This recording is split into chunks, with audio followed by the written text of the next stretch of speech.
Hello అందరికీ welcome to my mini vlog. My daughters birthday సిరీస్లో ఇది ఫైనల్ వ్లాగ్. ఆల్రెడీ ఇంతకుముందు మినీ వ్లాగ్లో చెప్పాను కదా, ఇదే ఆ మినీ వ్లాగ్. సో చాలా లేట్గా అయితే పోస్ట్ చేస్తున్నాను. సో సపోర్ట్ చేసేవాళ్ళు ప్లీజ్ సపోర్ట్ చేయండి. ఇప్పటి నుంచి రెగ్యులర్గా అయితే వీడియోస్ నేను పోస్ట్ చేస్తూనే ఉంటాను అండ్ అప్ టు డేట్లో ఉంటాను. అండ్ ఇక్కడ మేమైతే టెంపుల్కి వెళ్తున్నాము అండ్ ఆ గ్యాప్లో మా పాపకు ఆకలిస్తుందంటే యాపిల్ తినేస్తుంది. అండ్ టెంపుల్ వ్లాగ్ అయితే షూట్ చేయలేదు, డైరెక్ట్గా మేము బ్రౌన్ బేర్కి అయితే వచ్చేసాము. అండ్ అక్కడ మా పాప కేక్ సెలెక్ట్ చేసుకుంటుంది.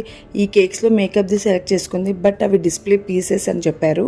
సో మేము బిఫోర్ డే ఏం ఆర్డర్ ఇవ్వలేదు, డైరెక్ట్గా వెళ్ళి తీసుకోవచ్చు అనే దాంట్లోనే ఉన్నాము. అండ్ ఇక్కడ వచ్చేసి మేము చాక్లెట్ కేక్ అయితే తీసుకున్నాము అండ్ చాలా బాగుందన్నమాట. చూడ్డానికి టెక్స్చర్ అంతా చాలా బాగుంది. సో మాకైతే 1 kg అయితే 1000 రూపీస్ అయితే పడింది కేక్. ఇక్కడ మా హస్బెండ్ అయితే బిల్ అయితే పే చేస్తున్నారనమాట. అండ్ మేము క్యాప్స్ కూడా తీసుకున్నాము పిల్లలు పెట్టుకోవడానికి కోసం. అండ్ ఇక్కడ చూడండి, నేను చిన్నపిల్లలాగా పెట్టుకున్నాను. ఏదో సరదాగా మనం కూడా ఎంజాయ్ చేయాలి కదండి. సో అందుకే నేను కూడా అలా పెట్టుకొని చూశాను. అండ్ ఇక్కడ మా బాబు కూడా పెట్టి చూశాను, బట్ చాలా ఏడుస్తున్నాడు. అండ్ ఇక్కడ మా పాపకు చూడండి, నేనైతే క్రౌన్ పెట్టాను అనమాట, క్వీన్ది. చాలా బాగుంది, కానీ మా పాప తీసేసింది లాస్ట్లో అయితే. ఇంకా అందరూ వచ్చిన తర్వాత అయితే కేక్ అయితే పెట్టేసాం మేము ఇక్కడ. అండ్ అందరూ అంటే ఎవరు లేరండి, మా పాప వాళ్ళ ఫ్రెండ్ పక్కనే ఉంటుందన్నమాట. అండ్ కింద ఫ్లాట్ వాళ్ళని పిలిచాము. అండ్ ఇక్కడ మా మదర్ వాళ్ళు, మా సిస్టర్ వాళ్ళు అయితే ఉన్నారు. సో ఓన్లీ మా వరకు అయితే సెలబ్రేట్ చేసుకున్నాము. పెద్దగా ఏం గ్రాండ్గా ఏం చేయలేదు, జస్ట్ సింపుల్గా. పిల్లలకి ఆశ ఉంటుంది కదా ఫ్రెండ్స్ని పిలుచుకొని చేసుకోవాలి అని, సో ఆ విధంగా అయితే మేము చేసాము. అండ్ మా డెకరేషన్ చాలా సింపుల్గా అయితే మా హస్బెండ్ చేశారనమాట.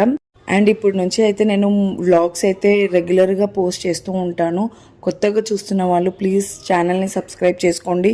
ఇంతకుముందు ఎలా సపోర్ట్ చేశారో అలానే సపోర్ట్ చేయండి. కేక్ కటింగ్ అయిన తర్వాత ఒక్కొక్కరిగా వచ్చి అయితే కేక్ తినిపిస్తున్నారు పాపకి. అండ్ ఇక్కడ మా బాబు చాలా ఆడుతున్నాడు అసలు, కింద ఏది పడినా కూడా. అండ్ ఇక్కడ వచ్చేసి అందరూ కూర్చున్నారనమాట, కబుర్లు చెప్పుకుంటూ ఉన్నాము. అండ్ ఇక్కడ వచ్చేసి మేము చిప్స్ అండ్ పఫ్స్ అనమాట, ఈరోజు సాటర్డే, సో వెజ్ పఫ్ అనమాట. సో అవి 2 అయితే పెట్టాము. అండ్ డిన్నర్ అయితే మేము ఏం చేయలేదండి, జస్ట్ కేక్ కటింగ్ వరకే. మా పాప గిఫ్ట్స్ అయితే ఓపెనింగ్ చేసేస్తుంది. అండ్ సో మీ అందరికీ మినీ వ్లాగ్ అయితే నచ్చింది అనుకుంటున్నాను. Please do subscribe and support చేయండి. Thank you for watching. Bye.